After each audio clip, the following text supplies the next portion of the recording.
Hello friends, welcome back. तो चलिए हम लोग कंटिन्यू करते हैं अपने एंगुलर प्रोजेक्ट को। और हमने काफ़ी कुछ लास्ट टाइम प्रोजेक्ट में बना लिया था। अगर मैं आपको दिखाऊं तो ये हमारा पैनल है जहाँ पे ये सारी चीज़ें हमारी वर्क कर रही थी। और हमने एडमिन पैनल भी बनाया था जहाँ पे हमें अपने ऐड ब्लॉक्स और पोस्टेड ब्लॉक्स को डिस्प्ले कराना था। तो ये तो आपको क्लियरली आइडिया लग रहा होगा कि इसके लिए डेटाबेस की ज़रूरत पड़ेगी। बट उसके पहले हमें एक फॉर्म डिज़ाइन करना पड़ेगा। आज की ट्यूटोरियल को थोड़ा सा सीरियसली समझिएगा। कुछ कॉम्प्लिकेशंस आएंगी जो मैं बताऊंगा, कॉम्प्लिकेटेड पार्ट है, तो बी सीरियस, समझने की कोशिश कीजिए। आसान है बट हो जाएगा। अब अगर हम यहाँ पे ऐड ब्लॉक पे हैं तो फटाक से हम एक दो यहाँ पे टेक्स्ट फील्ड्स बनाते हैं जिसके थ्रू हम अपने ब्लॉग्स को सेव कराने की कोशिश करेंगे। तो ऐसा कुछ करने के लिए हमें सिंपल सा अपने ऐड ब्लॉग के सेक्शन पे आना होगा। जो ये हमारा होम पेज है, मैं अभी इस पे कुछ नहीं कर रहा हूँ। ये तो सिंपल होता है ना कि क्या आप यहाँ पे रखना चाहते हो, बट मेन पार्ट ये होता है कि आप कैसे ब्लॉग पोस्ट करोगे और उस पर एडिट वगैरह कैसे कर सकते हैं। फिर यही ब्लॉग्स क्या होते हैं आपके यूजर पैनल पे डिस्प्ले होते हैं। तो सबसे पहले हमें ब्लॉग पोस्ट करना पड़ेगा। ब्लॉग पोस्ट करने के लिए अगर हम देखें तो हमारे एडमिन पैनल में हमने बनाया था ऐड ब्लॉग का ऑप्शन। ऐड ब्लॉग में ये हमारा पेज रन भी कर रहा है। अब यहाँ पे हमें बनाना पड़ेगा अपना फॉर्म वगैरह। वो चीज़ बनाने के लिए मैं थोड़ा सा टेम्पलेट की मदद लेता हूँ और देखते हैं हम इसको कैसे कर सकते हैं। आपको टेम्पलेट एडिट करना भी आना चाहिए, तो इस चीज़ को थोड़ा समझिएगा। ये हमने कंटेनर लिया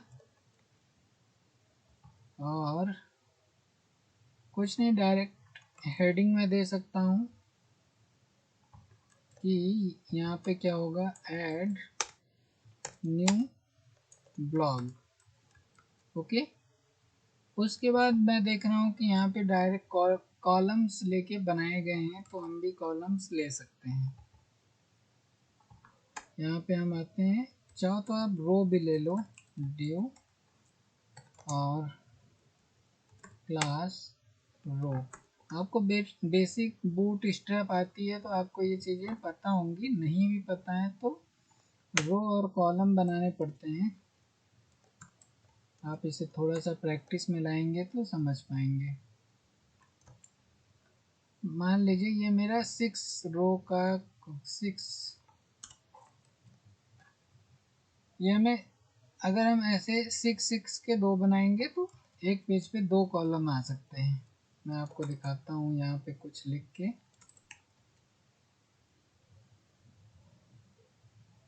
आई थिंक कुछ तो गड़बड़ है। बिना रो के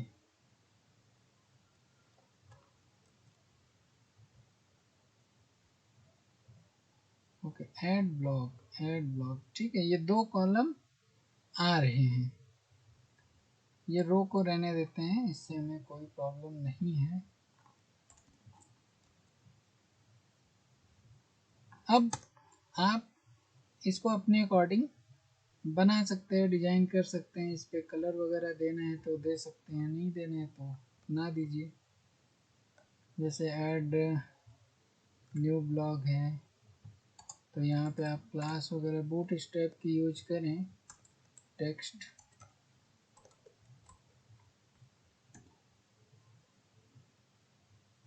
पता नहीं क्या होगा, आइडिया तो नहीं है। Green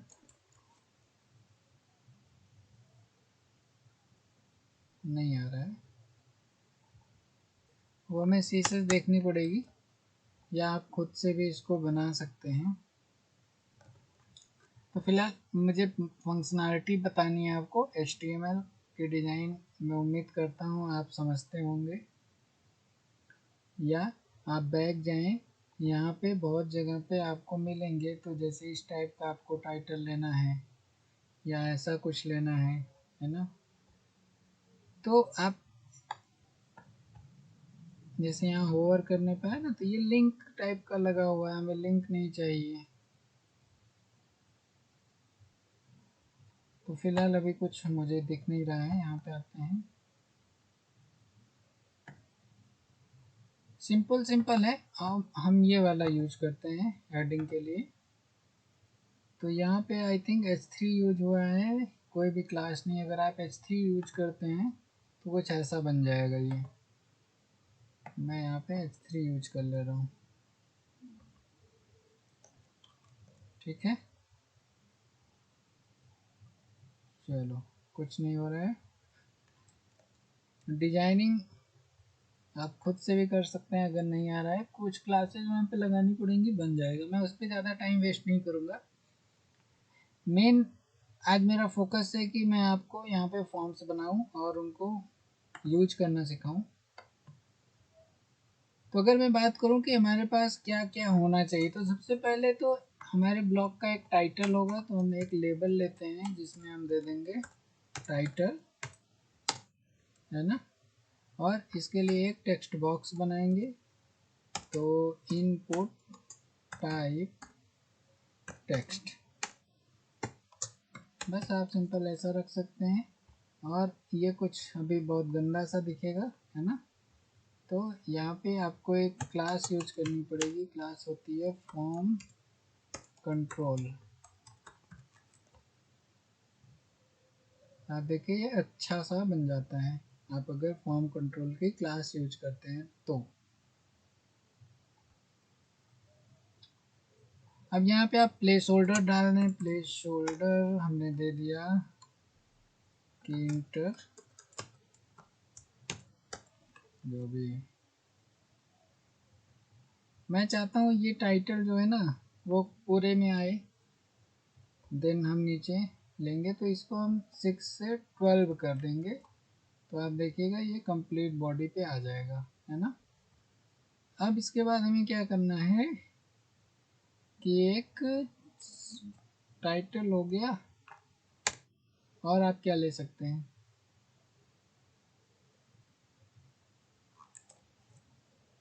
title, description, categories.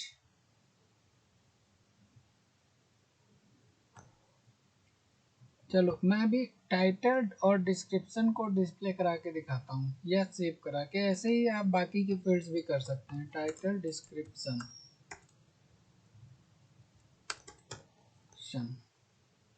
है ना। एक शॉर्ट डिस्क्रिप्शन लेते हैं, टाइटल और शॉर्ट डिस्क्रिप्शन। इसको भी हम एक टेक्स्ट बॉक्स के ही थ्रू रखते हैं। यहाँ पे प्लेस होल्डर डाल देते हैं कि शॉर्ट डिस्क्रिप्शन। और मैं चाहता हूँ कि भाई आप भी 12 ही रहो। तो ये दोनों हमारे बन जाएंगे। ऐसे ही हमें एक और फुल डिस्क्रिप्शन वाला चाहिए। तो इसको कॉपी किया, 12 रहा, ये हमारा डिस्क्रिप्शन हो गया। और यहाँ पे हम अब टेक्स्ट बॉक्स इनपुट टाइप ना यूज करके टेक्स्ट एरिया को यूज करते हैं। टेक्स्ट एरिया और क्लास सेम रख देते हैं।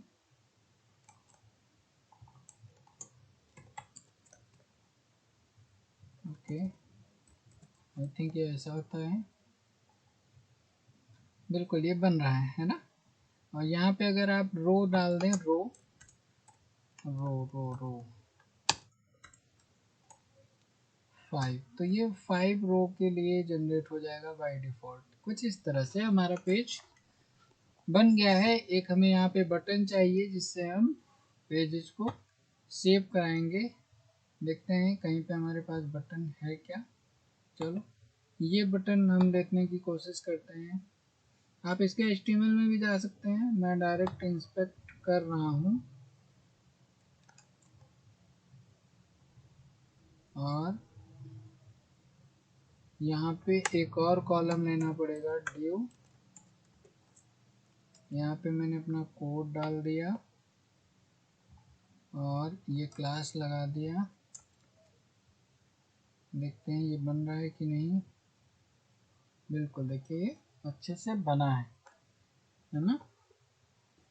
तो अभी हम क्या करेंगे, सेव ब्लॉग कर सकते हैं। HRF को हटा देंगे, हमें ये नहीं चाहिए और ये भी नहीं चाहिए। ओके, यहाँ पे लिखते हैं सेव ब्लॉक्स। हमें थोड़ी सी पैडिंग चाहिए यहाँ पे, तो पैडिंग के लिए आई थिंक यूज होता है पैडिंग टॉप 10। नहीं आया पैडिंग टॉप 10, ये भी नहीं आ रहा है। कोई बात नहीं, कोई बात नहीं, देखते हैं, वेट।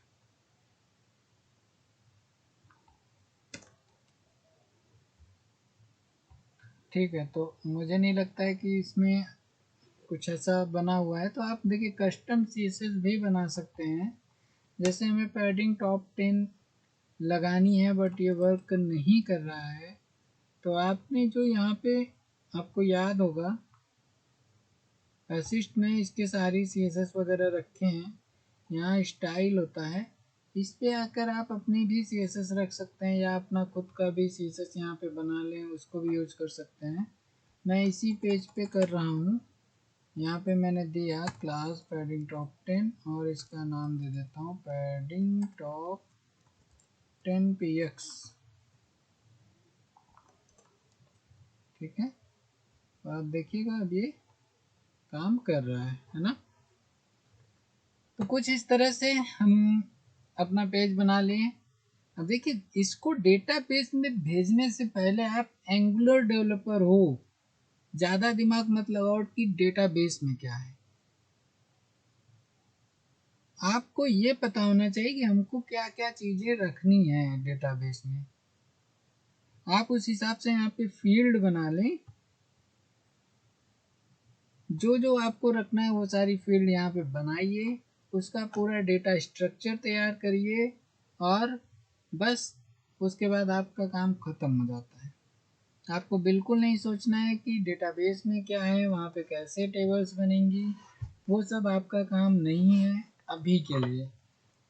मैं बार बार कहूँगा, एंगुलर जो होता है वो API बेस्ड होता है और API आपको थर्ड पर्सन अभी प्रोवाइड करेगा।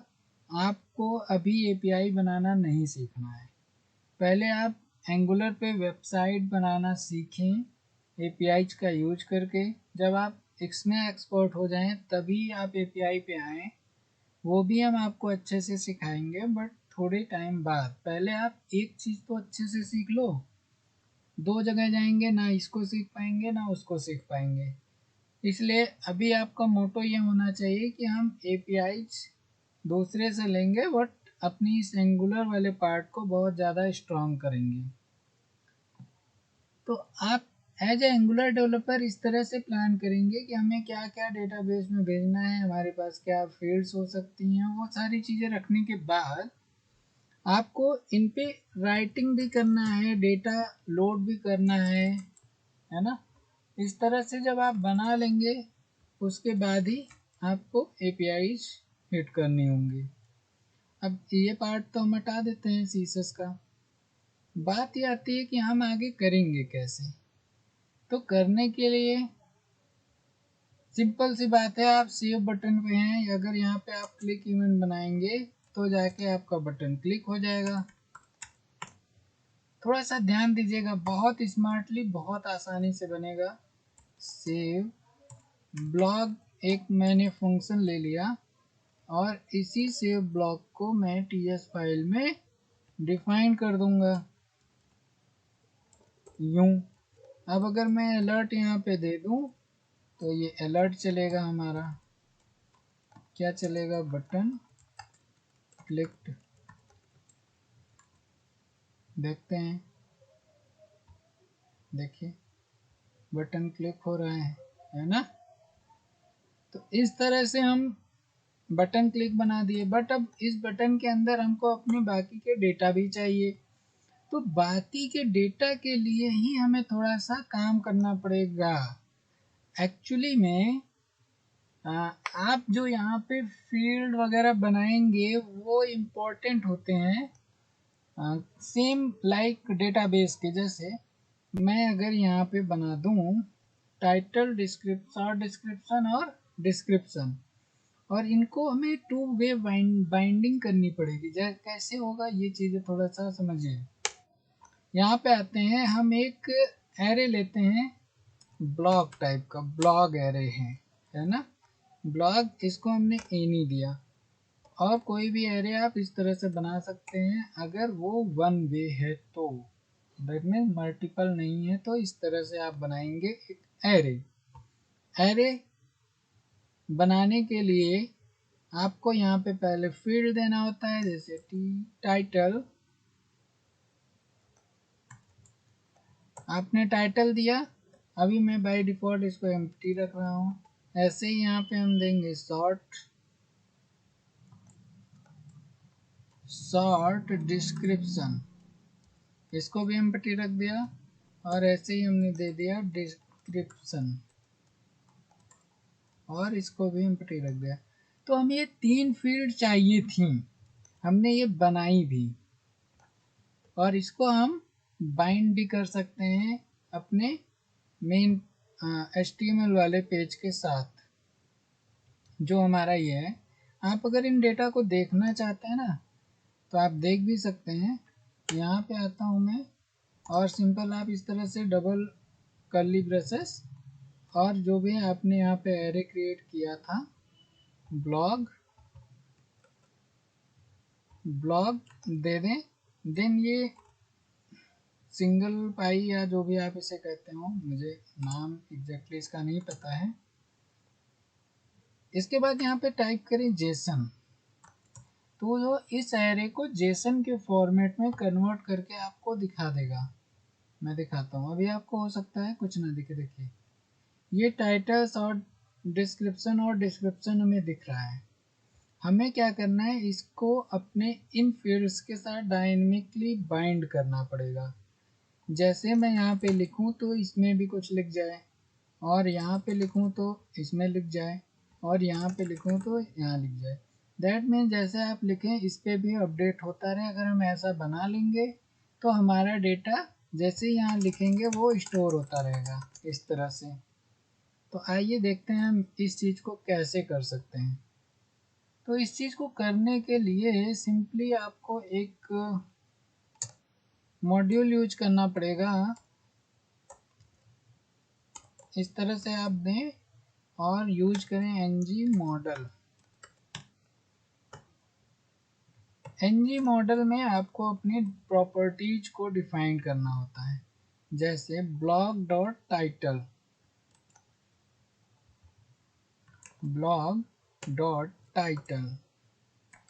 तो ये क्या करेगा, आपके ब्लॉग को बाइंड करेगा।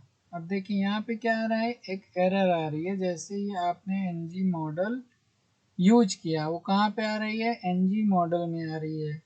वो इसलिए होता है क्योंकि ng मॉडल आपके फॉर्म कंट्रोल के अंदर आता है, जो को आपको यहाँ पे इंपोर्ट करना पड़ेगा अपने module.ts फाइल के अंदर। आइए देखते हैं हमें ये मिलता है, फॉर्म मॉड्यूल।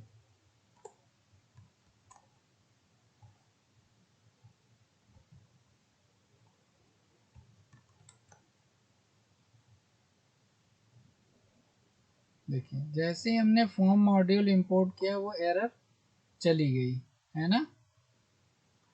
तो जब भी आप ng मॉडल यूज करेंगे आपको ध्यान ये देना है कि अपने model.ts फाइल में फॉर्म मॉड्यूल को इंपोर्ट करना पड़ेगा। अब अगर आप इस समय भी काम करें तो शायद ये वर्क ना करे। देखिए हमने टाइटल, चलिए ये काम कर रहा है अच्छे से।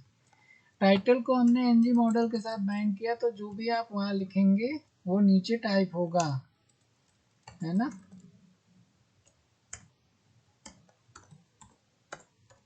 इस तरह से ऐसे ही आप इन चीज़ों को भी बाइंड कर दें।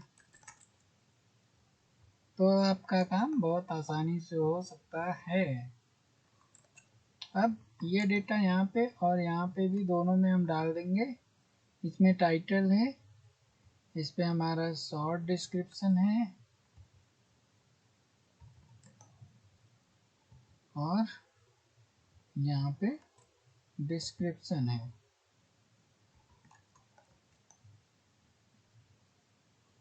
ठीक है,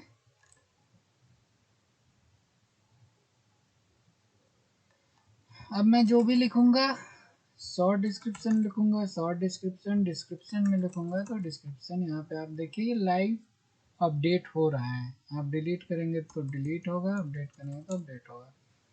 दैट मीन्स आपका डेटा जो भी आपने ऊपर लिखा वो इस ब्लॉग एरे में आ चुका है।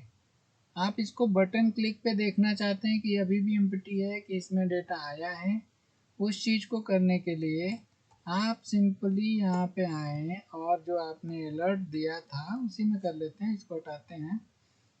वो एरे को जेसन के फॉर्मेट में एज ए स्ट्रिंग, तो मैं बताता हूँ आपको क्या करना है। एक्चुअली में जेसन लिखना है, डॉट स्ट्रिंगिफाई करना है। जेसन डॉट आप स्ट्रिंगिफाई करेंगे तो इस एरे को स्ट्रिंग में कन्वर्ट कर देगा। This dot blog. अब आप अलर्ट मारेंगे जब, तो अगर आपने जो कुछ भी लिखा है, हेलो वेलकम एरोमस, अब अगर मैं इसको क्लिक करूं तो देखिए मुझे वो पूरा का पूरा डेटा मिल रहा है। टाइटल में हेलो, शॉर्ट डिस्क्रिप्शन में वेलकम, डिस्क्रिप्शन में एरोमस।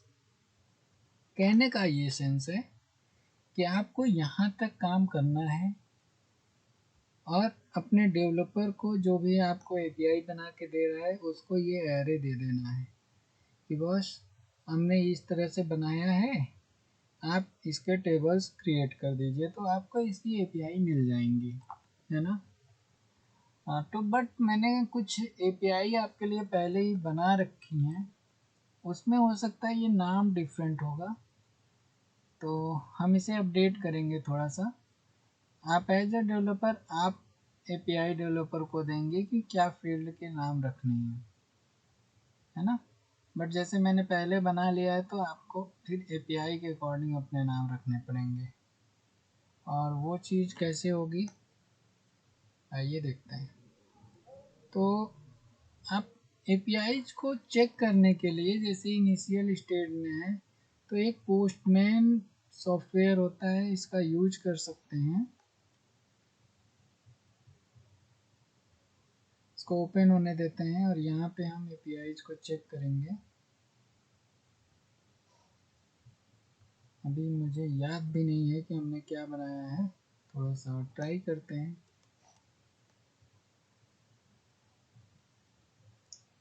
आई थिंक यही हमारी एपीआई है। ठीक है, चलो सही है,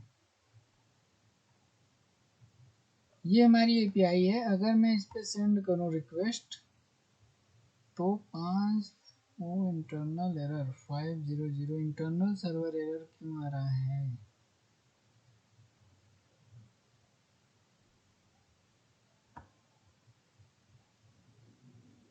लोकल होस्ट 2020 ब्लॉग पोस्ट,